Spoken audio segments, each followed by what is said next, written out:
बिस्मिल्लाहिर्रहमानिर्रहीम। चले जी, आज हमारा जो जनरल साइंस और जनरल नॉलेज का जो लेक्चर है, इसमें पहले प्रीवियस पार्ट को रिवाइज करते हैं और फर्दर फिर इसको देखेंगे। जो हमारा चैप्टर है, it is named as universe. It is named as universe. सबसे पहले तो एक कॉन्सेप्ट है कि हम जिस दुनिया में रह रहे हैं इसको कॉस्मोस कहते थे। कॉस्मोस बेसिकली पूरी की पूरी कायनात को कहा जाता है, और cosmology is the branch of science that deals with Cosmos. अब दो अलग अलग चीजें हम पहले अंडरस्टैंड करेंगे। पहली चीज ये कि हम जिस सिस्टम में इस दुनिया में एग्जिस्ट करते हैं, या ये जो प्लैनेट का सिस्टम है, ये सोलर सिस्टम के अगेंस्ट होता है। इसका मतलब ये हुआ कि इस कॉस्मोस में बहुत ज्यादा सोलर सिस्टम है, जिसमें से एक हमारा स्टार यानी सन है, और उसके इर्द गिर्द रिवॉल्व करने वाले 8 प्लैनेट्स हैं। ठीक है। अच्छा, ये जो प्लैनेट का सिस्टम है, या जिसको हम बोलते हैं हमारा जो सन के इर्द गिर्द जो रिवॉल्व करता है सोलर सिस्टम, ये सिस्टम किसी एग्जिस्टिंग ऑलरेडी सिस्टम के अंदर मौजूद होता है, और उस सिस्टम को बोलते हैं गैलेक्सी। यानी हमारे जैसे सोलर सिस्टम और भी बहुत ज्यादा मौजूद हैं हमारे इर्द गिर्द, बट उनका हमारे सोलर सिस्टम से जो डिस्टेंस है वो लाइट ईयर्स में होता है, नंबर वन। अच्छा, with in the solar system जो हमने कल अंडरस्टैंड किया था कि जो डिस्टेंस सोलर सिस्टम के अंदर एक प्लैनेट का दूसरे प्लैनेट से और सन का किसी भी प्लैनेट से होता है, वह एस्ट्रोनॉमिकल यूनिट में उसको हम मेजर करते हैं। और एक सोलर सिस्टम का जो सन है या जो स्टार है, उससे किसी और दूसरे स्टार का जो डिफरेंस है वो हम लाइट ईयर में करते हैं। ठीक हो गया। अच्छा, सवाल ये पैदा होता है कि इस कोसमोस को नॉर्मली क्या कहा जाता है। तो 2014-15 से पहले जो तहकीक चल रही थी उसमें इसको यूनिवर्स कहा जाता था, बट लेटर ऑन कुछ और तहकीक दानों ने, रिसर्चर ने इस पे रिसर्च की और मालूम ये पड़ा कि we are not living in a single universe, we are living in a multiverse. यानी ये एक यूनिवर्स नहीं, इस तरह की बहुत सी यूनिवर्सेस एग्जिस्ट करती हैं। और अगर इसको आम से तरीके से इसको समराइज करें, तो समरी ऐसे बनती है कि जिस सोलर सिस्टम में हम रहते हैं, उस सोलर सिस्टम की कंट्रीब्यूशन या उसकी एग्जिस्टेंस एक गैलेक्सी में है। उस गैलेक्सी का नाम मिल्की वे है, और इस तरह के 50 करोड़ के करीब और सोलर सिस्टम या stars, sun is a star, वो इस गैलेक्सी मिल्की वे में रहते हैं। और ये जो मिल्की वे है, ये एक एवरेज साइज की गैलेक्सी है, ना बहुत बड़ी है ना बहुत छोटी है।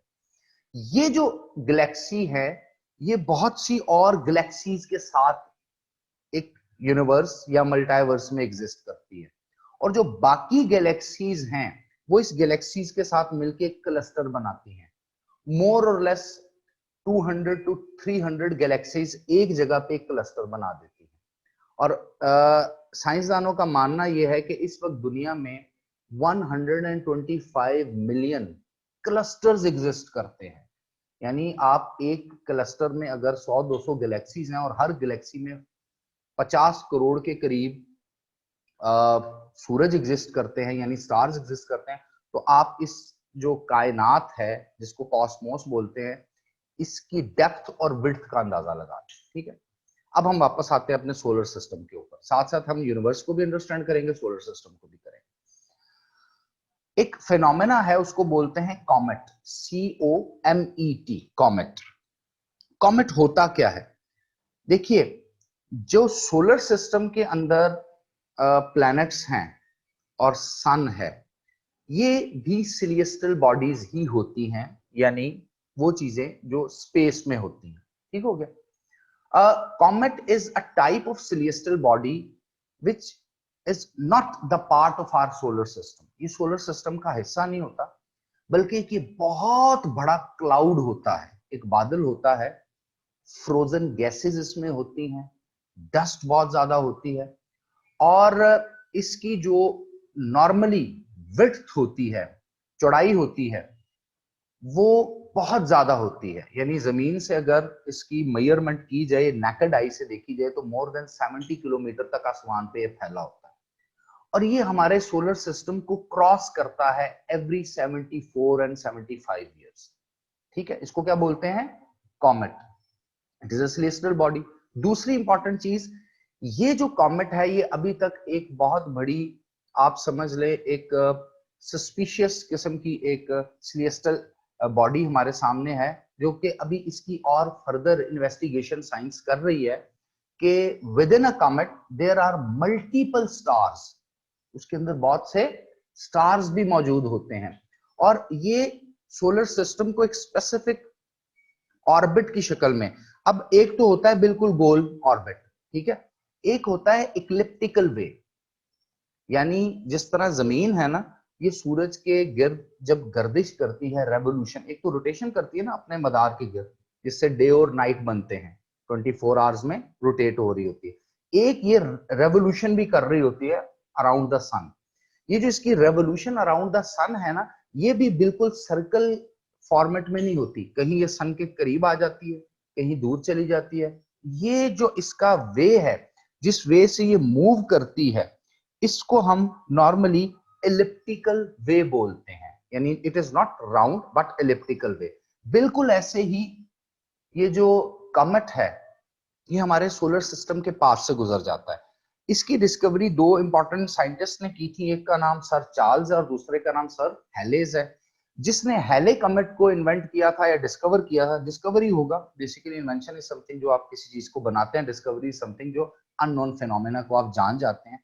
हेलेज कमेट को बोलते हैं, ये वो कमेट है जो हर 75 ईयर्स के बाद सोलर सिस्टम के पास से गुजरता हुआ नजर आता है, और चार्ल्स कमेट हर 76 ईयर्स के बाद। अब एक बड़ी टेक्निकल बात है कि consist of small mass, mostly gases, dust particle, frozen particles इसके अंदर होते हैं। अच्छा, इसके बारे में कहा जाता है कि ये इतना एलिप्टिकल वे होता है सूरज के इर्द गिर्द या सोलर सिस्टम के इर्द गिर्द, जब ये पास करता है तो इसका सूरज से जो फासला बनता है ना, वो जमीन और सूरज का जो फासला है ना, उससे 1,50,000 टाइम्स ज्यादा होता है। इसीलिए तो हर 75 और 76 साल बाद ये नजर आता है, यानी अगर ये सोलर सिस्टम है उसके पास से गुजरा है, तो ये इतनी दूर से ये फासला तय करेगा और फिर दोबारा आएगा। हाईली इलिप्टिकल वे, कितना? इतना दूर जितना कि जमीन जब सूरज के इर्द गिर्द रिवॉल्व करती है, रेवोल्यूशन करती है, तो वो भी इलिप्टिकल वे में करती है। तो उस रेवोल्यूशन के अगर सेंस में इसको देखा जाए, तो जो जमीन रिवॉल्व कर रही है उसके कंपैरिजन में 1,50,000 टाइम्स अवे होता है ये सूरज से, इतना दूर से फिर इसके इर्द गिर्द से सोलर सिस्टम से होके ये चला जाता है। तो ये एक बड़ा एक इंपॉर्टेंट फिनोमेना है। अच्छा जी, उसके बाद आते हैं जी, what is the approximate age of the sun.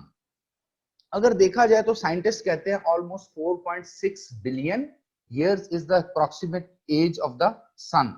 तो फिर यूनिवर्स की एज क्या हुई, इसके बारे में भी कहा जाता है, जो एज ऑफ यूनिवर्स है it is almost 6.4 billion years. लेकिन ये अभी एक अजम्पशंस बताई जा रही हैं कि इससे पहले यूनिवर्स का कॉन्सेप्ट क्या था। और मैंने जो कि आपको अभी स्टार्टिंग में बताया कि आज की तहकीक ये बताती है we are not living in a single universe, यानी ये जो मैं आपको सोलर सिस्टम, फिर गैलेक्सी, फिर क्लस्टर ऑफ गैलेक्सीज, और फिर वो क्लस्टर्स एक जगह मौजूद हैं, ये एक यूनिवर्स है।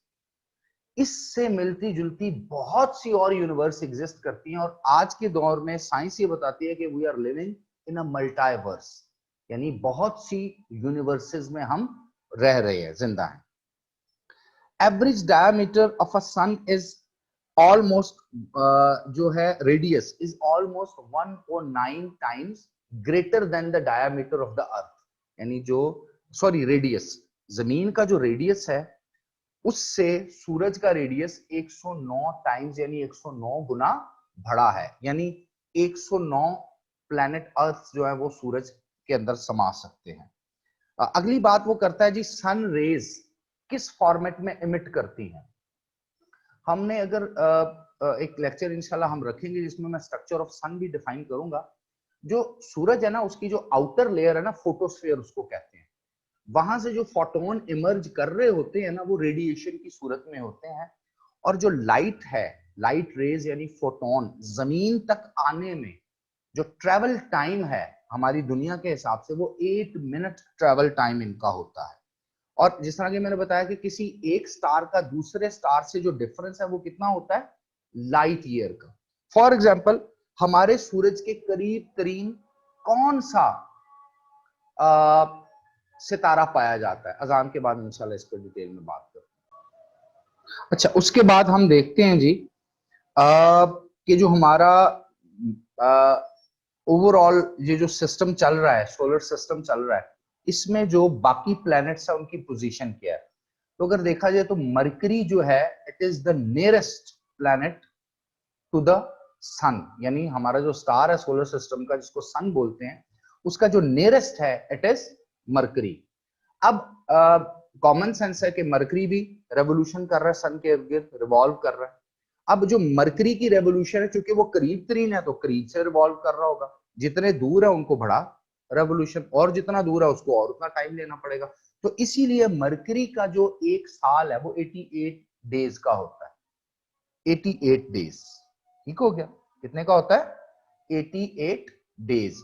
यानी मरकरी जो है वो सूरज की गिर्द एक रेवोल्यूशन 88, जमीन के जो कैलकुलेशन है, जमीन में जो डे और नाइट्स की कैलकुलेशन है उसके अकॉर्डिंगली जितना टाइम स्पेंड करता है वो 88 दिन बनते हैं। और जमीन सूरज की रेवोल्यूशन कितने में करती है? 3,03,364, 65 होता है, लेकिन 364 दिन समथिंग आवर्स होते हैं। फिर 4 साल बाद वो सारे आवर्स इकट्ठे हो जाते हैं तो एक लीप ईयर बनता है, ठीक हो गया ना? और फरवरी हमें फिर 29 दिन का मिलता है। अच्छा, उसके बाद आते हैं जी मार्स। मार्स जमीन के करीब तरीन एक प्लैनेट है। इसको मॉर्निंग स्टार भी कहा जाता है। मॉर्निंग स्टार क्यों कहा जाता है? बिकॉज जब हम सुबह के वक्त आसमान पर देखते हैं तो ये नजर आता है सुबह के वक्त, ठीक हो गया? उसके बाद आ जाते हैं जी जुपिटर। जुपिटर के बारे में कहा जाता है कि सोलर सिस्टम का लार्जेस्ट प्लैनेट जो है वो कौन है? जुपिटर है। जिस तरह हमारी जमीन के इर्द गिर्द रिवॉल्व करने वाली सैटेलाइट को हम मून कहते हैं, देखे ना, जमीन सूरज के इर्द गिर्द रिवॉल्व करती है, जमीन के इर्द गिर्द मून रिवॉल्व करता है, ठीक है, उसको सैटेलाइट कहते हैं। इसी तरह मार्स पर भी 2 सैटेलाइट अवेलेबल है, यानी मार्स के भी 2 मून्स हैं। एक को फेबीज और दूसरे को डायमीज या डायमोस भी कहते हैं, ठीक हो गया?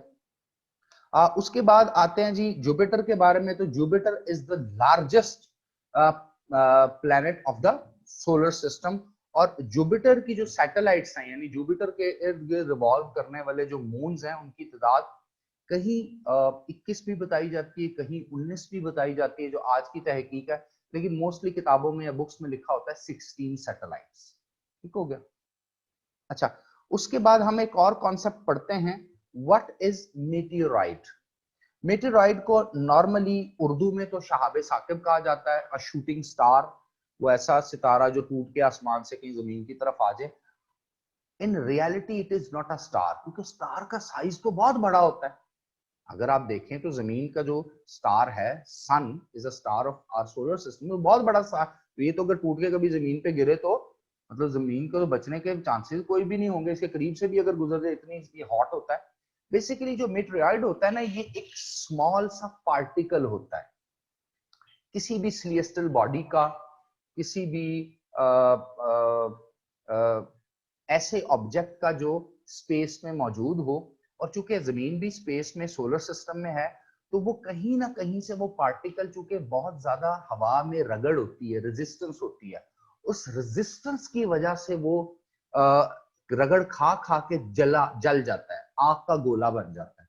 और बाज का हमने तारीख में देखा कि कुछ जो मीटेरोइड्स यानी साहब शाकिब है, वो जमीन को हिट भी उन्होंने किया। जिसमें एक बड़ा मशहूर साहब साकिब है जिसको हुबा वेज इन नमीबिया अफ्रीका में फॉल किया था, ये गिरा था, और इसका जो वजन था वो ऑलमोस्ट 60 टन था। इसके अलावा एक और मीटेरोइड भी जमीन को हिट किया था। ये कनाडा का एक शहर है जिसको क्यूबिक कहते हैं, और इसने जमीन के अंदर ऑलमोस्ट 64 किलोमीटर विड्थ का एक गड़ा यानी होल बना दिया था। उसके अलावा मैं बात कर रहा था अभी कि हमारा जो सोलर सिस्टम है उसका जो स्टार सन है, इसके करीब तरीन और कोई सितारा क्या मौजूद है? और भी कोई सोलर सिस्टम में कोई ऐसा सितारा मौजूद है जो इसके बड़ा करीब तरीन हो? तो साइंसदान ये बताते हैं कि इसके करीब तरीन का जो सितारा है उसको कहते हैं alpha Centauri. Alpha Centauri basically it is a binary star. Binary star क्या होता है? ये स्टार एक दूसरे के इर्द गिर्द रिवॉल्व कर रहे होते हैं, दो स्टार्स होते हैं। अब नॉर्मली अगर आप देखें तो मैंने आपको पहले बताया था कि सोलर सिस्टम के with in the solar system अगर आपने डिस्टेंस को मैयर करना है तो एस्ट्रोनॉमिकल यूनिट एयू में मैयर करेंगे, लेकिन एक सोलर सिस्टम के स्टार का या किसी सोलर सिस्टम के प्लैनेट का भी किसी और सोलर सिस्टम या किसी और स्टार के दरमियान का जो डिफरेंस है वो बहुत ज्यादा होता है, उसको फिर लाइट ईयर में मैयर करते हैं। Now what is light year? Light year means कि एक साल में इन अ स्ट्रेट लाइन, खते मुस्तकीम में लाइट जो ट्रेवल करती है without any restriction, continuously light जो ट्रेवल करे उसको वन लाइट ईयर कहते हैं। अब ये लाइट की स्पीड क्या होती है? 186,000 माइल्स पर सेकंड स्क्वायर के हिसाब से जो लाइट है वो ट्रेवल करती है। अब 1,86,000 माइल पर सेकंड के हिसाब से अगर लाइट ट्रेवल कर रही है और वो एक साल तक मुसलसल ट्रेवल करती है तो उसको क्या कहेंगे? 1 लाइट ईयर। और अगर इस स्पीड से देखा जाए तो एक सेकंड में जो लाइट है वो जमीन के 7 चक्कर लगा सकती है। तो अब अगर सेकंड में इतनी जल्दी जमीन के इर्द गिर्द घूम रही है तो लाइट आप अंदाजा लगाएं कितनी स्पीड से मूव करती है एक जगह से दूसरी जगह। तो एक स्टार का दूसरे स्टार से जो डिफरेंस है वो कितना होता है? लाइट ईयर में मैयर होता है। तो जो सूरज के करीब तरीन नेक्स्ट स्टार जो हमें कॉस्मोस में नजर आता है या इस मल्टीवर्स में नजर आता है या इस मिल्की वे के अंदर नजर आता है, दैट इज अल्फा सेंचुरिया, जिसको बाइनरी स्टार कहते हैं। और वो सूरज से ऑलमोस्ट 4.4 लाइट ईयर्स अवे है। यानी 4.4 लाइट ईयर्स का मतलब हुआ 4 साल 4 महीने। अगर लाइट 1,86,000 माइल्स पर सेकंड के हिसाब से ट्रेवल करती रहे, सूरज से अवे जाती रहे, तो वो एक जगह पहुंचेगी जिसको हम कहेंगे अल्फा सेंचुरिया, और वो हमें नेकेड आई से भी वो नजर आता है। अच्छा, एक और चीज हम देखते हैं कि with in the solar system जहां पर प्लैनेट मौजूद है वहां कुछ नॉन प्लैनेट्स भी मौजूद होते हैं जो उसी तरीके से जिस तरह हमारे प्लैनेट्स यानी अर्थ हो गया, मार्स हो गया, मरकरी हो गया, वीनस हो गया, सैटर्न हो गया, नेपच्यून हो गया, यूरेनस हो गया, ये जो प्लैनेट्स है ये सूरज के इर्द गिर्द रिवॉल्व कर रहे हैं, वो भी इसी तरह सूरज के इर्द गिर्द रिवॉल्व करते हैं। बट साइंटिस्ट ये मानते हैं कि चूंकि वो प्लैनेट्स नहीं है, वो प्लैनेट्स की तमाम क्वालिटीज पूरी नहीं करते, तो उनको कहते हैं एस्टीरॉइड्स। क्या कहते हैं? एस्टीरॉइड्स। ज्यादातर एस्टीरॉइड्स मार्स और जुपिटर के दरमियान देखे गए हैं और उसको बोलते हैं एस्टीरॉइड बेल्ट, जो कि उसी तरह रेवोल्यूशन करते हैं सूरज के इर्द गिर्द जिस तरह हमारी जमीन कर रही होती है। वो पहली खातून एस्ट्रोनॉट जो कि ऑब्वियस सी बात है चांद के सफर पर गई थी, उनका नाम है Valentina Tereshkova. She was from Russia. और एस्ट्रोनॉमिकल यूनिट चूंकि मैंने आपको बता दिया है। अच्छा, अब आ जाते हैं हमारे अपने ही प्लैनेट अर्थ की थोड़ी सी इंफॉर्मेशन। ये जो हमारा प्लैनेट अर्थ है ये चारों तरफ से एक गैसवस इनवेलप से सराउंड किया गया है। अच्छा, वो गैसवस इनवेलप क्या कहलाता है? एटमॉस्फेयर कहलाता है। एटम और स्फेयर, स्फेयर एक गोल और एक हिस्सा, और एटम बेसिकली गैसेस पार्टिकल को तो मिला के अगर पढ़ेंगे तो इसको हम पढ़ेंगे एटमॉस्फेयर। ठीक है। अच्छा, ये जो एटमॉस्फेयर है इसकी 5 लेयर्स हैं। जमीन से ऊपर की तरफ जो पहली लेयर पाई जाती है उसको बोलते हैं ट्रोपोस्फेयर। उससे ऊपर की जो लेयर है उसको बोलते हैं स्ट्रेटोस्फेयर। उससे ऊपर की जो लेयर है उसको बोलते हैं मीजोस्फेयर। उससे ऊपर की जो लेयर है उसको बोलते हैं थर्मोस्फेयर। और उससे ऊपर की जो लेयर है उसको बोलते हैं आइनोस्फेयर। ये ऑलमोस्ट 5 लेयर्स हैं जो जमीन के इर्द गिर्द है। और इसी वजह से कहा जाता है कि जब हम जमीन से आसमान को रोशनी में देखते हैं तो आसमान का जो कलर है वो स्काई ब्लू नजर आता है। ठीक हो गया? वो इस एटमॉस्फेरिक लेयर की वजह से। दूसरा, इसी एटमॉस्फेरिक लेयर में जो सेकंड लेयर है जिसको स्ट्रेटोस्फेयर क्या कहते हैं, वहां पर एक ओजोन लेयर भी बनी होती है इसी एटमॉस्फेयर के अंदर, इसी स्ट्रेटोस्फेयर की लेयर के अंदर। ये ozone layer basically oxygen O2 को कहते हैं, ऑक्सीजन के साथ एक और जो एटम है ऑक्सीजन का अगर मिल जाए तो वो O3 बन जाता है। O3 को ओजोन भी कहते हैं। ये O3 क्या करता है, या ओजोन लेयर क्या करता है कि सूरज से जो फोटोन यानी लाइट पार्टिकल जमीन पे आते हैं उनकी वेवलेंथ बहुत बड़ी होती है, बहुत लेंथी वेवलेंथ के होते हैं, उसको बोलते हैं अल्ट्रावायलेट। क्या बोलते हैं? अल्ट्रावायलेट। अब जब अल्ट्रावायलेट रेजेस नीचे की तरफ आती हैं तो वो डायरेक्टली डैमेज कर सकती हैं प्लांट्स को, एनिमल्स को, बर्ड्स को, और उसके साथ साथ ह्यूमन को यानी स्किन को भी डैमेज कर सकती हैं, और भी बहुत ज्यादा जमीन पे वो आप समझ ले डैमेज क्रिएट कर सकती हैं। होता यह है कि ये जो ओजोन लेयर है ये उसको फिल्टर कर देती है अल्ट्रावायलेट रेज को वहीं पर, और रिटर्न कर देती है कहां पर? स्पेस में, यानी एटमॉस्फेयर की बाकी लेयर से वापस स्पेस में कर देती है, और इससे जमीन कंपैरेटिवली प्रोटेक्टेड रहती है। अच्छा, सवाल ये पैदा होता है कि जो बड़ी इंटेंस किस्म की फोटॉन्स के जो लेयर्स या रेजेस सन से आती हैं, जो फोटॉन्स जिसको हम कहते हैं लाइट को, ये जब जमीन पे पड़ती हैं तो क्या जमीन इन्हें अब्सॉर्ब कर लेती है या रिटर्न कर दिया जाता है इसको वापस स्पेस में? तो फिनोमेना कहता यह है कि ये जब जमीन पे पड़ती हैं तो कुछ हद तक तो इनको एब्जॉर्ब कर लिया जाता है, लेकिन चूंकि जमीन को अगर हम गौर से देखें तो ऑलमोस्ट 71% या 70% तो पानी है जमीन पे, 30% 29% के करीब क्या है? एक खुश्की है। ठीक हो गया, जिसको लिथोस्फेयर कहते हैं, और पानी के एरिया को हाइड्रोस्फेयर कहते हैं। जमीन के इर्द गिर्द के जो गैसोस एनवायरनमेंट है उसको एटमोस्फेयर कहते हैं। बेसिकली तो प्लैनेट अर्थ के 3 स्फीयर है ना, एक क्या है? लिथोस्फेयर, खुश्की का इलाका, एक पानी वाला इलाका जिसको हाइड्रोस्फेयर कहते हैं, और तीसरा जो जमीन के इर्द गिर्द प्लैनेट अर्थ के इर्द गिर्द गैसोस एनवायरनमेंट है उसको एटमोस्फेयर कहते हैं।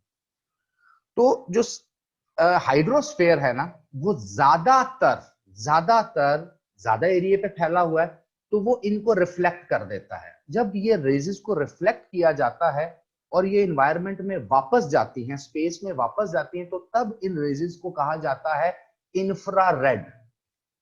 जो आ रही होती है वो अल्ट्रावायलेट फिल्टर होके आ रही हैं, जमीन पे पड़ी, कुछ अब्सॉर्ब हुई, और बाकी जब वापस जाएंगी तो वेवलेंथ इनकी कम हो जाती है, इसको बोलते हैं इंफ्रारेड।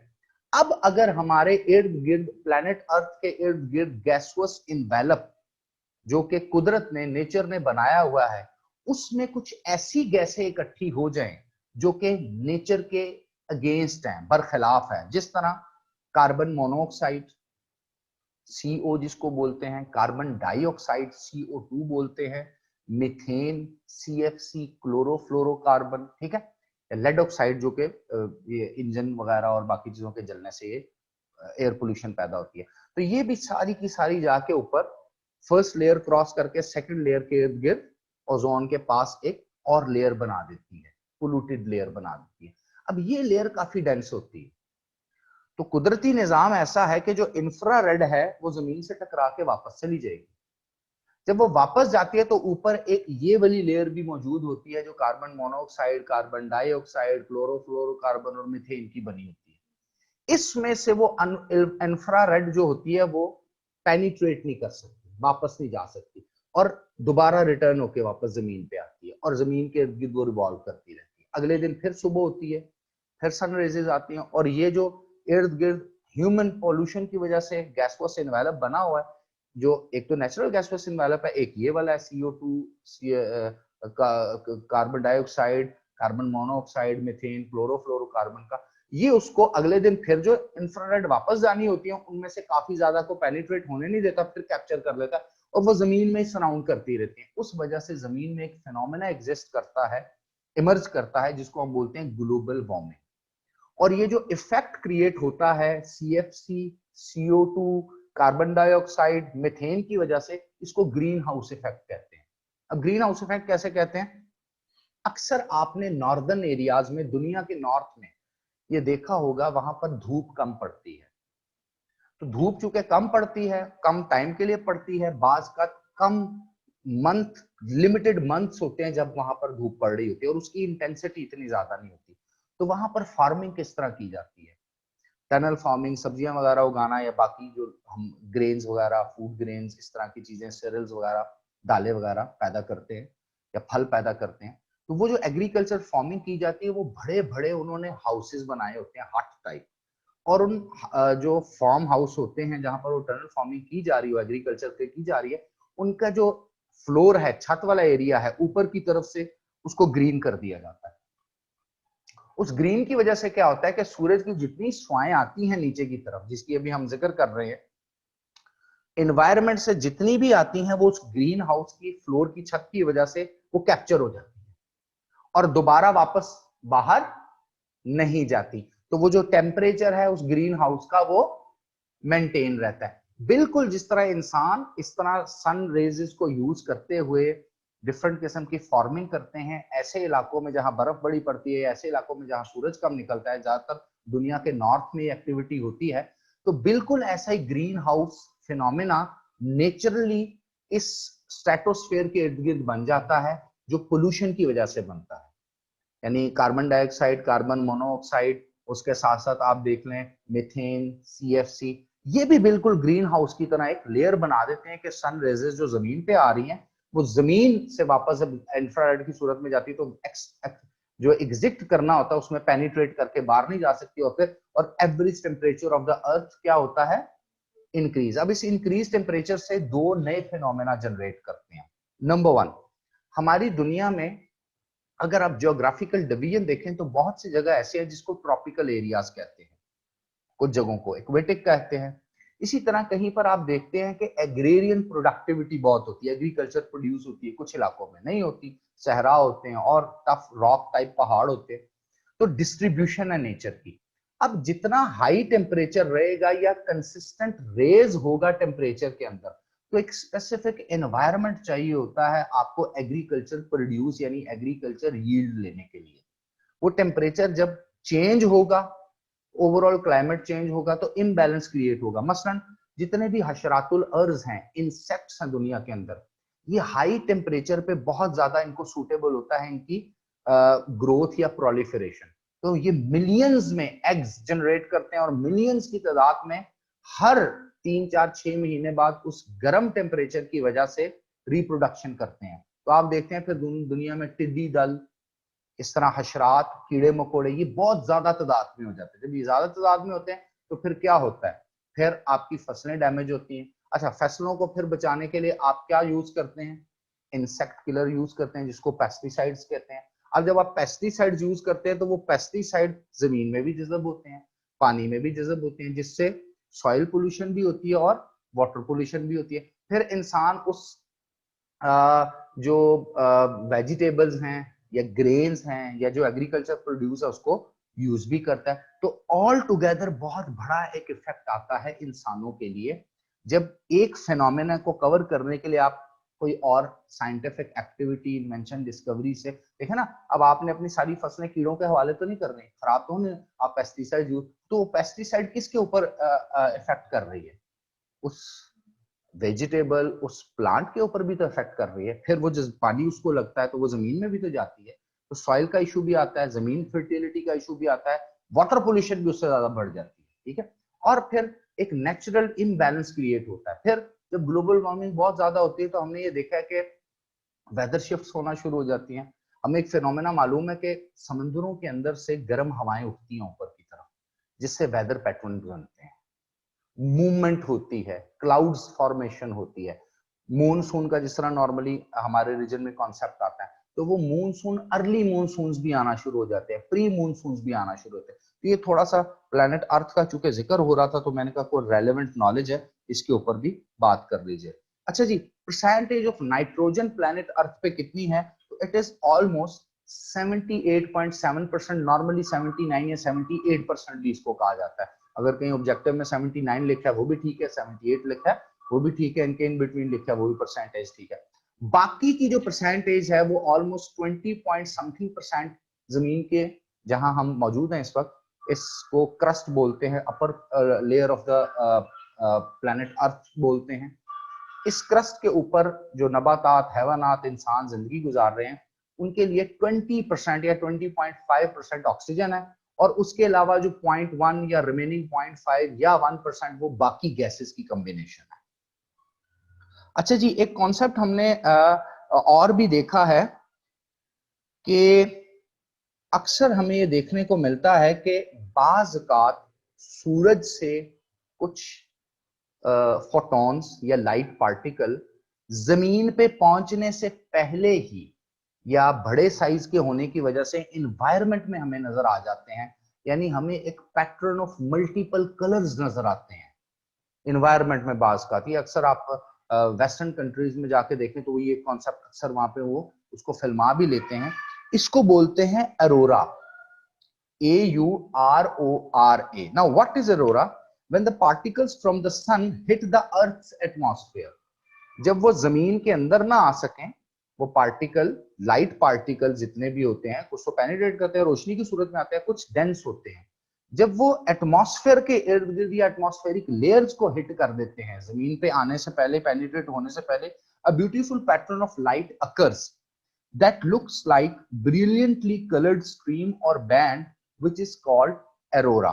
और एक बड़ा मशहूर एरोरा देखने को भी मिला था जिसको एरोरा बिलोरस कहते हैं। इंशाल्लाह आगे मेरे ख्याल से ना वो कहीं उसका जिक्र आएगा। अच्छा, एक कॉन्सेप्ट मैंने आपको कल भी पढ़ाया था, दो टाइप की रेज पे हमने कल डिस्कशन की थी। एक रेजेस जो कि फोटोन की सूरत में फोटोस्फीयर यानी आउटर लेयर ऑफ सन से जमीन तक पहुंचती हैं या एनवायरनमेंट या स्पेस में आगे पीछे जाती हैं, उनको बोलते हैं कॉस्मिक वेव्स। ठीक हो गया। एक वेव्स मैंने आपको बताई थी कि हमारी चूंकि जो जमीन है ये पहले तो इसकी 3 डिवीजन है, एक क्रस्ट है, एक मेंटल है, एक कोर है, और क्रस्ट के नीचे फिर अपर मेंटल, उसके नीचे लोअर मेंटल, फिर आउटर कोर, फिर इनर कोर। ये एक डिवीजन है जमीन की। इसी तरह हमारी जो जमीन है ये डिफरेंट किस्म की प्लेट्स के ऊपर है। ठीक है, 6 से 7 डिफरेंट किस्म की प्लेट्स हैं जो आपस में कॉर्नर से एक दूसरे के साथ जुड़ी हुई हैं, उसके ऊपर ये हमारी जमीन मौजूद है। ये जब प्लेट्स किसी भी वजह से, कोई वॉल्केनिक एक्टिविटी हो, कहीं पे वॉल्केनो एरप्ट हो, कोई सुनामी कहीं पे आ जाए, या विद इन द अर्थ, जमीन के अंदर ही मेंटल में, लोअर मेंटल में या अपर मेंटल में या लोअर क्रस्ट में कोई ऐसी एक्टिविटी हो जिससे ये प्लेट्स जो हैं ये कुछ मिलीमीटर या माइक्रो मिलीमीटर मूव कर जाए, तो एक वेव पैदा होती है। उस वेव को कहते हैं सिस्मिक वेव्स। कल भी मैंने आपको बताया था। और वो जो सिस्मिक वेव है वो ट्रेवल करती है जमीन के नीचे से ऊपर की तरफ। जब वो ऊपर की तरफ ट्रेवल करती है तो वो क्रस्ट से ऊपर की तरफ आने की कोशिश करती है, तो उससे जमीन में थोड़ा सा इम्बैलेंस क्रिएट होता है, जिसको हम कहते हैं अर्थक्वेक आ गया, जलजला आ गया। अब ये जो सिस्मिक वेव्स हैं, अगर तो ये ज्यादा नीचे से आ रही हैं, ज्यादा डेंस आ रही हैं और इनकी इफेक्टिविटी उतनी नहीं है, तो जो अर्थक्वेक है वो इतना ज्यादा नुकसानदेह नहीं होगा। लेकिन अगर जमीन के क्रस्ट के करीब से कहीं से ये एक्टिविटी है और डेंसिटी ज्यादा है तो ये ज्यादा इम्पैक्ट क्रिएट करेगी। ठीक है, और वो गेज या वो आला जो मैयर करता है इन सिस्मिक वेव्स को, उसको क्या बोलते हैं? Richter scale. ठीक है, जिसके ऊपर से ये अर्थक्वेक को हम मैयर कर सकते हैं। अच्छा, इसके बाद हमने बल्कि वो कॉस्मिक रेज को हमने पढ़ लिया है। अच्छा, एक और फिनोमेना हम अक्सर देखते हैं जो सोलर सिस्टम में हमें नजर आता है, जिसको हम बोलते हैं एक्लिप्स, ग्रहण लग गया। लूनर इक्लिप्स भी होता है, सोलर इक्लिप्स भी होता है। ये बड़ा टेक्निकल फिनोमेना है। देखिए, 3 चीजें आपने इक्लिप्स में जहन में रखनी है। एक तो अर्थ, क्योंकि ऑब्जर्वर यानी मैं और आप या जो इंसान है, ऑब्जर्वर है जो इसको ऑब्जर्व कर रहा है, वो तो अर्थ पे मौजूद है। ठीक है। दूसरा सन, जिसको आप कहते हैं जी ये सोलर इक्लिप्स लग गया, सूरज ग्रहण लग गया। और तीसरा मून, जिसको आप कहते हैं कि जो है एक सोलर इक्लिप्स होता है और एक दूसरा लूनर इक्लिप्स लग गया। ठीक है, यानी चांद ग्रहण लग गया। अब ये फिनोमेना है कैसे? बड़ा टेक्निकल सा फिनोमेना। होता यह है कि जमीन जो है ये सूरज के इर्द गिर्द रिवॉल्व कर रही है, उसी दौरान चांद जमीन के इर्द गिर्द रिवॉल्व कर रहा है। अगर तो जमीन सूरज के इर्द गिर्द रिवॉल्व कर रही है और उस दौरान चांद जमीन के एक ऐसे एंगल पे आ जाए कि एक ही लाइन में आ जाए सूरज, चांद और जमीन, तो ऑब्जर्वर कहां मौजूद है? जमीन पे मौजूद है। तो ऑब्जर्वर को क्या नजर आएगा? सोलर इक्लिप्स, सूरज को ग्रहण लग गया है, क्योंकि चांद वहां बीच में और कुछ देर के लिए आता है, फिर ये क्योंकि मूव कर रहे होते हैं, रिवॉल्व कर रहे होते हैं। इसी तरह अगर चांद किसी ऐसे एंगल पे आ जाए अवे फ्रॉम द अर्थ, पहले सूरज फिर जमीन और इस तरफ चांद आ जाए, तो जमीन का शेडो किस पे पड़ेगा? चांद पे। तो क्या बन जाएगा, क्या लगेगा? लूनर इक्लिप्स लगेगा। ये बड़ा टेक्निकल सा एक फिनोमेना, बड़ा इंपॉर्टेंट भी है। अच्छा जी, वो कहते हैं जब अर्थ एंटर होती है शेडो ऑफ मून पे तो कौन सा इक्लिप्स लगता है? जब मून का शेडो हम पे पड़ेगा तो कौन सा इक्लिप्स लग रहा है? सोलर इक्लिप्स लगेगा, ठीक है। और जब मून है वो जमीन के शेडो में एंटर हो जाता है, यानी जमीन के पीछे सूरज है और जमीन का शेडो चांद पे पड़ रहा है, तो तब क्या लगेगा? लूनर इक्लिप्स लगेगा। शाबाश। अच्छा जी, how much time the sun takes to travel around the galaxy? ये बड़ा टेक्निकल सवाल है, क्योंकि हमने देखा कि सोलर सिस्टम में सन इज अ स्टार और 8 के करीब प्लैनेट उस स्टार के इर्द गिर्द रिवॉल्व कर रहे हैं, ऐसा ही है। जो जितना ज्यादा सन के करीब है उसका रेवोल्यूशन टाइम उतना ही कम है।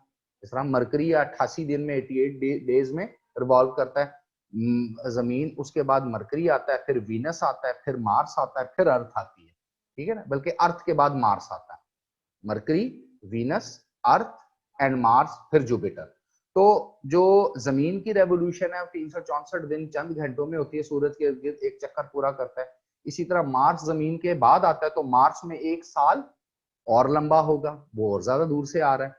जुपिटर पे जाएंगे वो और, सैटर्न से आएगा, यूरेनस से आएगा, नेपच्यून आएगा, वो उतना ही दूर से चक्कर लगाएंगे ना।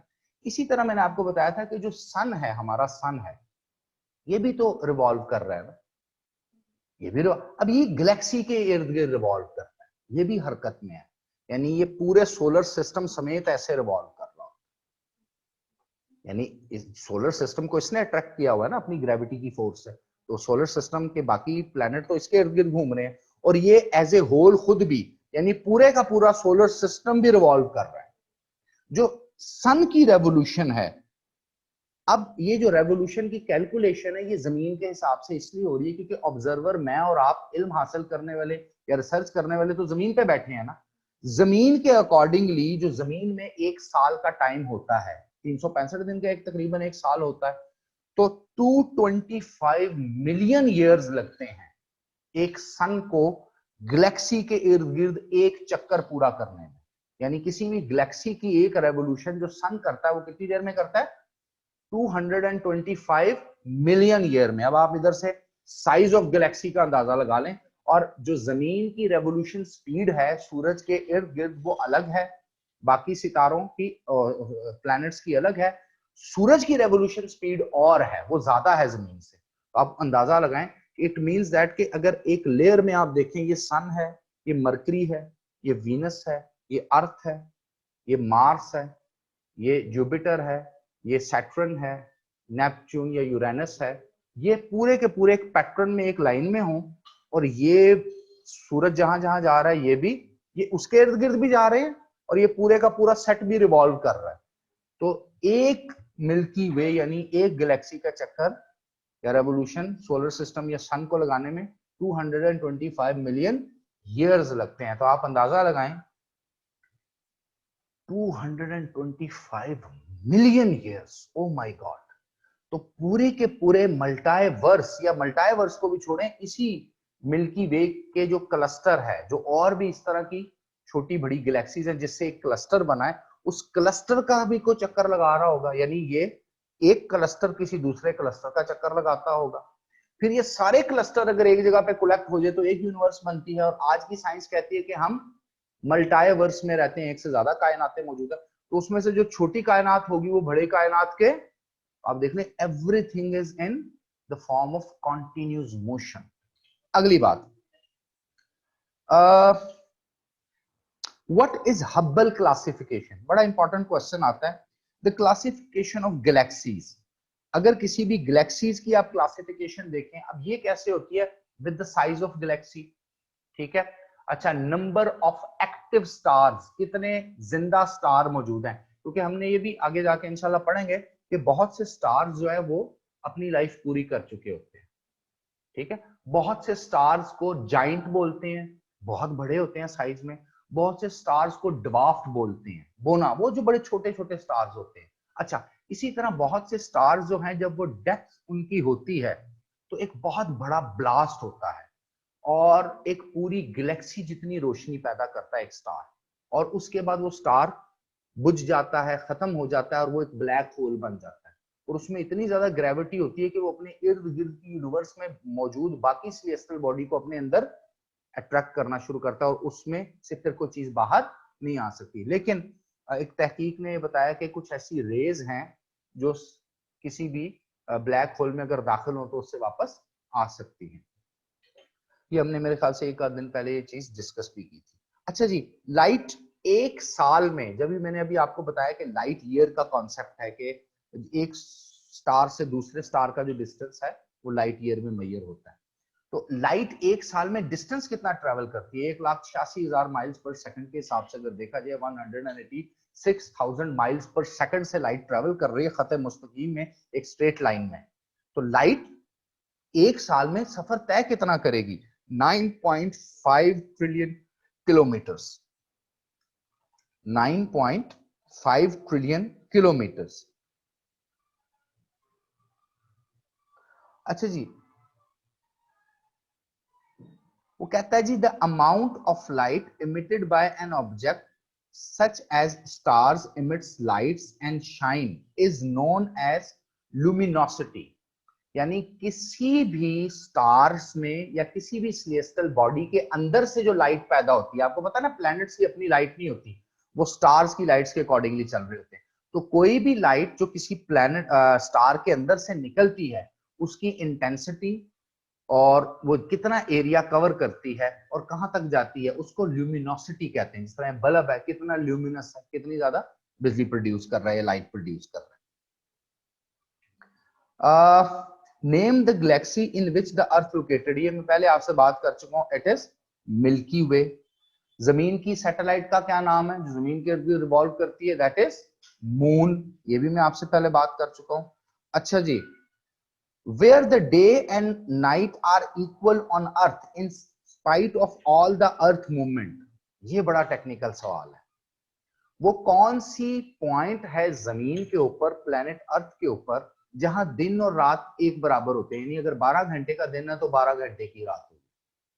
आप देखते हैं ना नॉर्मली बाज का दिन लंबे होते हैं, जिस तरह गर्मियों में रातें छोटी हो जाती है, सर्दियों में रातों का टाइम लंबा हो जाता है, जल्दी मगरिब हो जाती है और सुबह देर से होती है और दिन का टाइम छोटा होता है। लेकिन जमीन पे एक ऐसा पॉइंट भी मौजूद है इस प्लैनेट अर्थ पे जहां डे और नाइट इक्वल होते हैं। जी, वो कौन सा पॉइंट है? इक्वेटर। इक्वेटर पे जितने भी कंट्रीज मौजूद हैं, अगर आप गौर से देखें इक्वेटर पे, यहाँ नक्शे में नजर आ रहा होगा साइड पे, इक्वेटर पे वहां डे और नाइट इक्वल टाइमिंग होती है उनकी। यस, इक्वेटर पे वो जमीन जितनी मर्जी मूवमेंट करे, रिवॉल्व करे, रेवोल्यूशन करे, जितने मर्जी टिल्ट करे, उनकी वो उतनी रहती है, इक्वल रहती है। अच्छा जी, अगली बात, what is the most important effect of moon on earth? हमने नॉर्मली देखा है कि अर्थ की अपनी ग्रेविटेशनल फोर्स है।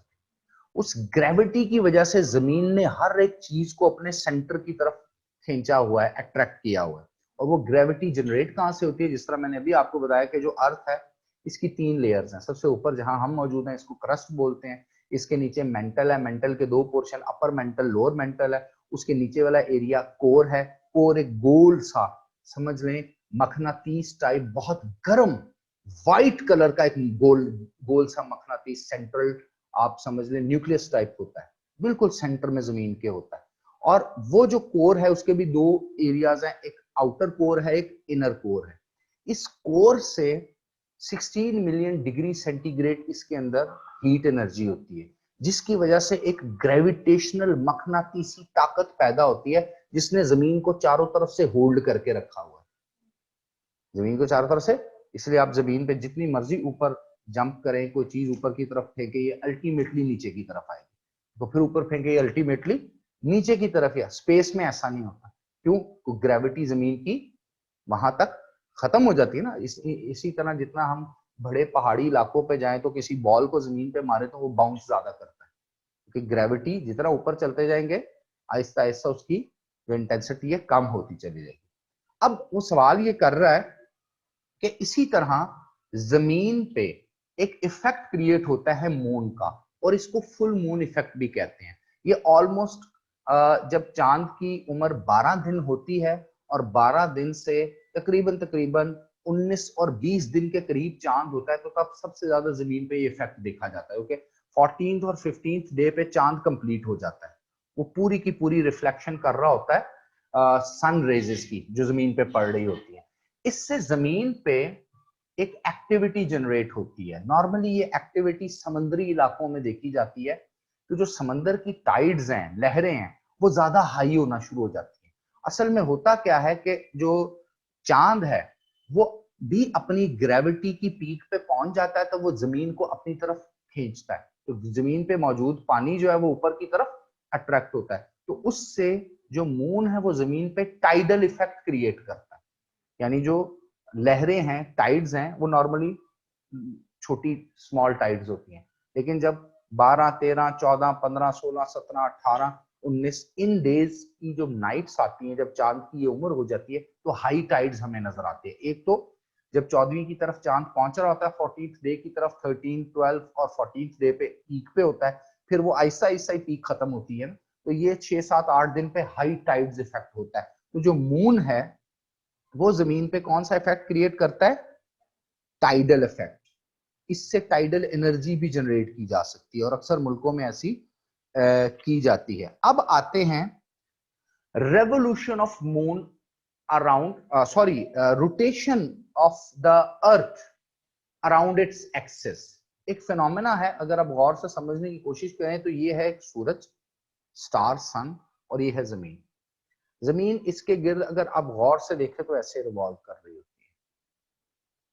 ठीक है, एक पूरी रेवोल्यूशन जब पूरी हो जाती है तो इसको 1 ईयर कहते हैं, 365 या 364 दिन साइंटिफिकली। लेकिन जब जमीन इसके इर्द गिर्द रिवॉल्व कर रही होती है, एट द सेम टाइम जमीन रोटेट भी कर रही होती है। एंटी क्लॉकवाइज रोटेट करती है और क्लॉकवाइज रिवॉल्व करती है, यानी जमीन ऐसे जा रही होती है। अब ये जो रोटेशन है जमीन की, अगर आप गौर से देखें तो इट इज अ सन, ये सूरज है, इसकी रोशनी पड़ रही है, तो जो एरिया जमीन का सूरज की तरफ होता है वहां डे हो जाता है, और जो पीछे वाला एरिया होता है उस पर नाइट आती है। फिर जमीन ऐसे रिवॉल्व कर रही है, देखें, फिर डे और नाइट आता है। तो इस डे और नाइट की formation basically rotation of earth की वजह से होती है, और revolution of earth around the sun की वजह से ईयर्स, मंथ्स और सीजन्स आते हैं। ठीक हो गया? अब वो कहता है ये रोटेशन जो है इसका पीरियड कितना है। तो नॉर्मली अगर देखा जाए तो जमीन की जो रोटेशन है अपने एक्सिस के अगेंस्ट, एग्जैक्ट जो फिगर है वो 29 डेज, 9 आवर्स, 43 मिनट्स, 100, बल्कि 1147 सेकेंड्स है।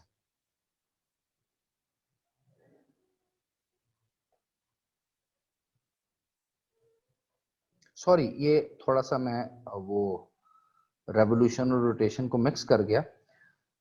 जो मंथ है ना, मंथ, सॉरी, ये कैसे क्रिएट होते हैं? ये रोटेशन ऑफ मून की वजह से क्रिएट होते हैं। तो जो मून की रोटेशन है वो बहुत ज्यादा स्लो होती है, कि हर दिन हम चांद को देख रहे होते हैं ना, तो जो रोटेशन ऑफ मून है वो बेसिकली क्रिएट करता है मंथ को। 29 days, 9 hour, 47 minute and 1147 seconds लगते हैं एक मून को रोटेट करने में।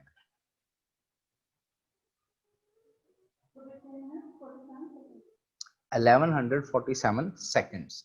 तो ये 29 दिन 9 घंटे अगर ऐड करते जाए 9 घंटे सेपरेट रखते जाए, तो फिर वो 4 सालों बाद वो एक दिन बन जाएगा ना।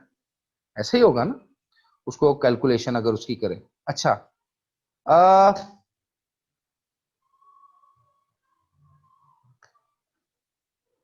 Moon takes what why days as well as nights at moon last for about 2 weeks।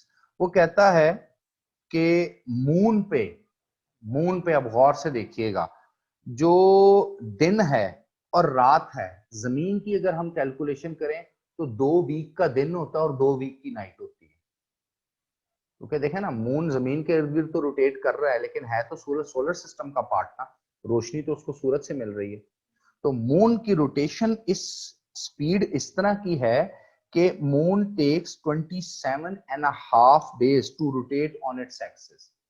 यानी जो मून है, ये देखे ना, जमीन 24 घंटे में रोटेट कर रही है ना, 24 घंटे में रोटेट कर रही है, तो हर 12 घंटे बाद जमीन का दूसरा पोर्शन सूरज के सामने होता है, तो हर 12 घंटे बाद दिन आ जाता है, फिर रात आ जाती है।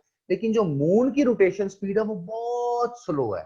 जमीन के इर्द गिर्द तो रिवॉल्व कर रहा है ना, 29 दिनों में रेवोल्यूशन पूरी करता है, लेकिन ये स्लो रिवॉल्व कर, जमीन के इर्द गिर्द तो रिवॉल्व कर रहा है, लेकिन बड़ा स्लो सा अपने एक्सिस पे रोटेट भी कर रहा है। इसलिए अगर चांद पे जाके आप दिन को कैलकुलेट करते हैं कि कितने घंटे का दिन होगा, तो 2 वीक का एक दिन होगा और 2 वीक की एक नाइट होगी, ऑलमोस्ट एक महीने में। क्यों? The reason being is that 27.5 days will be taken to complete one rotation around its axis by the moon।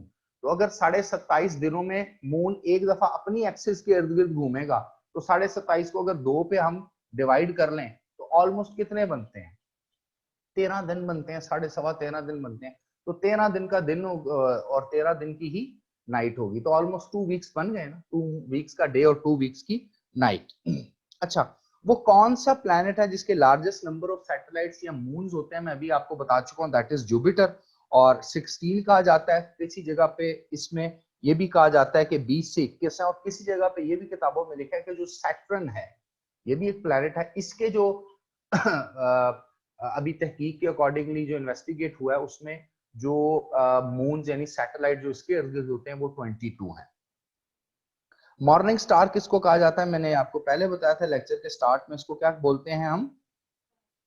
नहीं, मॉर्निंग स्टार साबित साकिब तो शूटिंग स्टार होता है। मॉर्निंग स्टार मार्स को कहा जाता है, जो जमीन से नजर आता है। ठीक हो गया? अच्छा जी, वो कहते हैं जी Jupiter is the largest planet of our solar system. ये बात अभी हुई थी।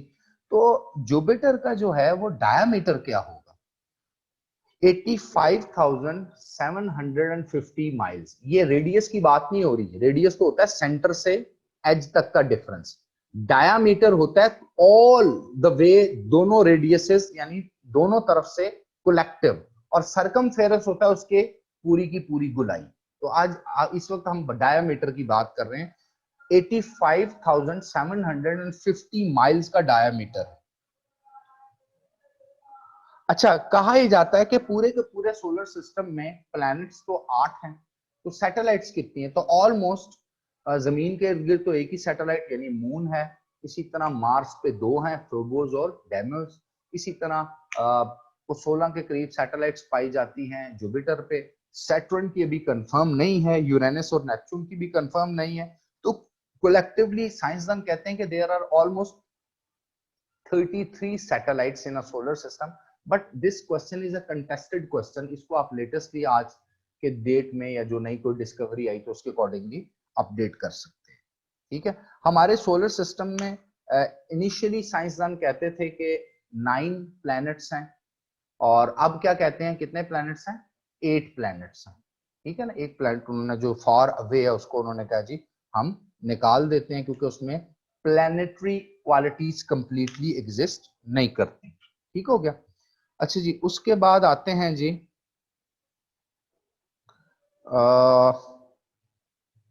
कोई और आसान सा करते हैं, क्योंकि सन को मैं इंशाल्लाह आपको कल पढ़ाऊंगा और डिटेल में पढ़ाऊंगा। The earth is the third nearest planet to the sun, between which planets it is located. तो अर्थ किन 2 प्लैनेट्स के दरमियान है? ऊपर से जमीन के बाद मार्स आता है और जमीन से पहले वीनस आता है, क्योंकि मरकरी, वीनस, अर्थ और मार्स है। तो जमीन किसके दरमियान है? मार्स और वीनस के दरमियान है। ठीक है जी?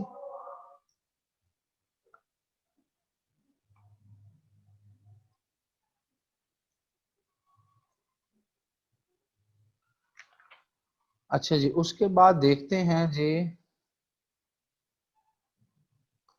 एक कॉन्सेप्ट हमने देखा था जियोसेंट्रिक थ्योरी का। जियोसेंट्रिक थ्योरी जरा मैं आपको समझाता हूं। in which the belief that the earth was the center of the universe was presented। किसी दौर में एक थ्योरी आई थी जिसमें कहा गया था साइंसदानों ने that earth is the centre of the universe. पूरी की पूरी जो कायनात है उसका जो सेंटर पॉइंट है दैट इज अर्थ। इसको जियोसेंट्रिक थ्योरी भी कहा जाता है। आज काफी हद तक इस थ्योरी को चैलेंज भी कर दिया गया है। 1953 में Copernicus put forward the theory that the sun is the centre of the universe, which name was given to this theory heliocentric theory. यानी पहले जियोसेंट्रिक थ्योरी थी कि जमीन जो है यूनिवर्स का सेंटर है, फिर कॉपरनिकस ने क्या कहा 1543 में हेलोसेंट्रिक थ्योरी कि नहीं जी, सन जो है वो यूनिवर्स का सेंटर है। हालांकि देखें कॉपरनिकस तक भी इतना नॉलेज इंसान के पास उस तरह से मौजूद नहीं था जो इंसान अपने इल्म की घोड़े दौड़ाता है, क्योंकि इंसान समझता था ये जो सूरज है यही सब कुछ है और इसके इर्द गिर्द ही। आज की मॉडर्न जो एस्ट्रोनॉमी है वो ये बताती है हमें कि जो सोलर सिस्टम है और जो सन है इसकी तो कोई औकात और हैसियत ही नहीं है मिल्की वे गैलेक्सी के अंदर। इस तरह के तो 50 करोड़ सोलर सिस्टम एग्जिस्ट करते हैं। और फिर आज मल्टीवर्स का कॉन्सेप्ट भी है कि अब तो एक यूनिवर्स भी नहीं है, एक से ज्यादा यूनिवर्सेस है और हर यूनिवर्स में मिलियंस ऑफ क्लस्टर हैं। यानी सैकड़ों किस्म की गैलेक्सियां जब एक जगह इकट्ठी होती है तो एक क्लस्टर बनता है और आज की एक यूनिवर्स में मिलियन ऑफ क्लस्टर हैं और ये मिलियन ऑफ क्लस्टर एक यूनिवर्स बनाते हैं और इस तरह की बहुत सी यूनिवर्स एग्जिस्ट। अब वो उन यूनिवर्स का जो सेंटर है वो बेसिकली असल सेंटर होगा ना। तो जियोसेंट्रिक थ्योरी और हेलोसेंट्रिक थ्योरी आज की दौर में अभी खत्म हो चुकी है, इसकी एग्जिस्टेंस नहीं है। अच्छा जी, उसके अलावा जी एक ऐसा स्टार जो जमीन के नॉर्थ पे नजर आता है उसको पोलर स्टार कहते हैं। क्या कहते हैं? Polar star. A fix star the north pole of the earth points towards it. North pole of the star की तरफ वो पॉइंट करता है, इसको पोलर स्टार कहते हैं। ठीक है। Which satellite did take the first living being into space. वो कौन सी सैटेलाइट थी जो पहली दफा स्पेस पे गई? उसको स्पुटनिक 2 कहा जाता है। स्पुटनिक 2 कहा जाता है। अच्छा जी, उसके अलावा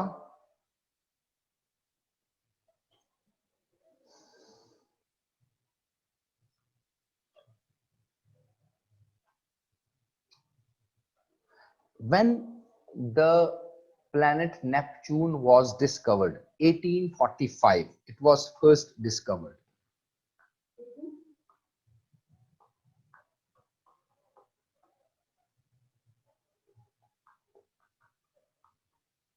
अच्छा, वो कहता है जी जो 8 प्लैनेट्स इस वक्त सोलर सिस्टम में एग्जिस्ट करते हैं इनमें से 3 ऐसे प्लैनेट एग्जिस्ट करते हैं जिनकी अभी तक कोई सैटेलाइट पता नहीं चल सकी कि इनकी भी कोई सैटेलाइट है। बाकी रिमेनिंग 5 जो प्लैनेट्स हैं उनकी अपनी अपनी मून्स या अपनी अपनी सैटेलाइट्स हैं। वो कौन कौन से हैं? Number 1 Venus, which is very near to sun. Before Venus the nearest one is the Mercury. यानी मरकरी, वीनस और एक स्टार, एक और प्लैनेट जिसको अब सोलर सिस्टम में से निकाल दिया गया है, प्लेटो। इन तीनों की कोई सैटेलाइट नहीं, साइंसदानों को नहीं मिल सकी। Name the first man who died in space. वो पहला आदमी जो स्पेस मिशन पे गया और वहीं मर गया, व्लादिमीर कोमारोव। ये एक रशियन था, व्लादिमीर कोमारोव।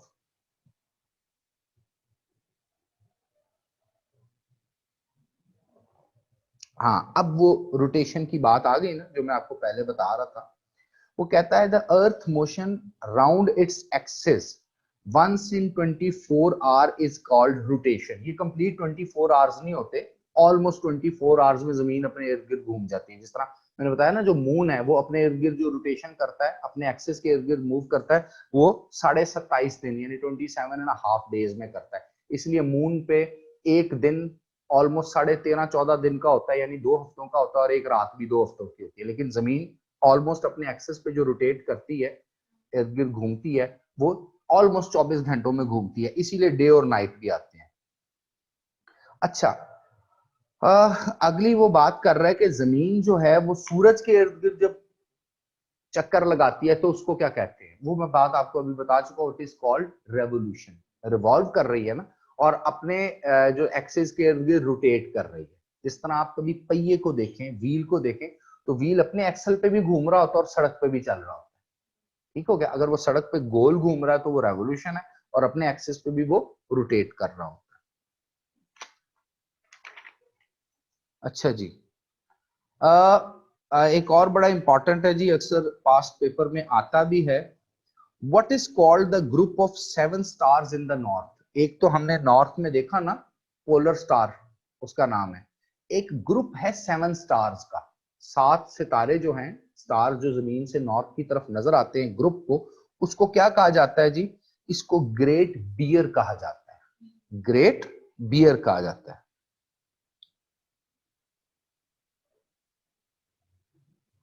अच्छा, एक और बड़ा इंपॉर्टेंट है जी, जो दुनिया का नॉर्दर्न हेमिस्फेयर है ना,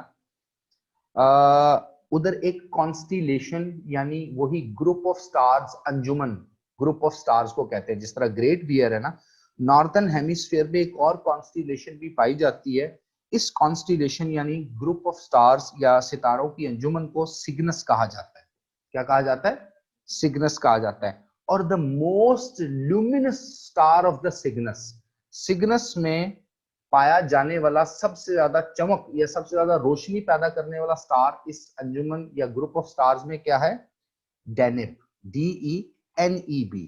कल मैंने आपको विस्टा के बारे में बताया था, वो बताइएगा वो क्या था। वो कहता है कि जो एस्टेरॉयड बेल्ट है ना, जिसके बारे में हमने जिक्र किया था, कि जो जुपिटर और मार्स के दरमियान होती है, और वो भी नॉन प्लैनेट, उनको प्लैनेट नहीं माना जाता, ठीक है, वो भी रिवॉल्व कर रहे होते हैं सन यानी स्टार, हमारा जो सोलर सिस्टम है उसके इर्द गिर्द।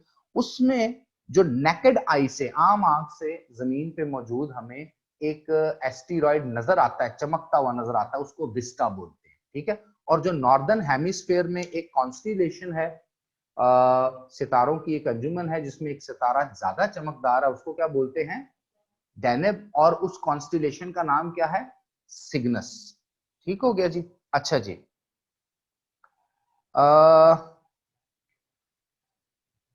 बाकी मेरे ख्याल से उसने सारे के सारे ना रिपीट ही किए हैं, और कोई इतने इंपॉर्टेंट इसमें खास उन्होंने चीजें नहीं दी। एक चीज रह गई थी, वो मैं आपको करवा देता हूं। एक थियरी है, the creation of the universe के बारे में, कि ये कायनात कैसे वजूद में है। आज तो बता दिया गया कि अब हम यूनिवर्स में नहीं बल्कि मल्टीवर्स में रहते हैं। तो इस थ्योरी के accordingly all the matter in the universe was once packed closer. एक ऐसा टाइम था जब ये सारी यूनिवर्स ऐसे क्लोज, एक ही चीज थी, कोई मादा था, कोई मैटर था। अब ये जो मैटर था, क्या हुआ? A huge explosion made all the matter fly apart. तो इसी मैटर में, इसी कंपोज्ड चीज में एक बहुत बड़ा धमाका खुद से हो गया, ये थ्योरी कहती है। और उस एक्सप्लोजन की वजह से डिफरेंट किस्म के उसके टुकड़े हुए, और उसमें से गैलेक्सीज बनी, गैलेक्सीज के अंदर सोलर सिस्टम बने। और अब ये मैटर एक दूसरे से दूर जा रहा है, जब से ये यूनिवर्स का आगाज हुआ या एक एक्सप्लोजन का आगाज हुआ। इस एक्सप्लोजन को कहा जाता है the biggest explosion of the universe, big bang. तो इस थ्योरी को कहते हैं द बिग बैंग थ्योरी। ठीक है जी। इंशाल्लाह कल से ऑनवर्ड हम अर्थ एंड ज्योग्राफी में पढ़ेंगे, और कुछ हम पढ़ेंगे ब्रांचेस ऑफ साइंस। तो ये चैप्टर वाइज छोटी छोटी चीजें जब हम कवर कर लेंगे ना, तो ऑलमोस्ट हमारे जो साइंस के, जनरल साइंस के डिफरेंट एस्पेक्ट्स हैं, ये हमारे इंशाल्लाह कवर हो जाएंगे। ठीक हो गया जी। Wish you best of luck, और अल्लाह हाफिज।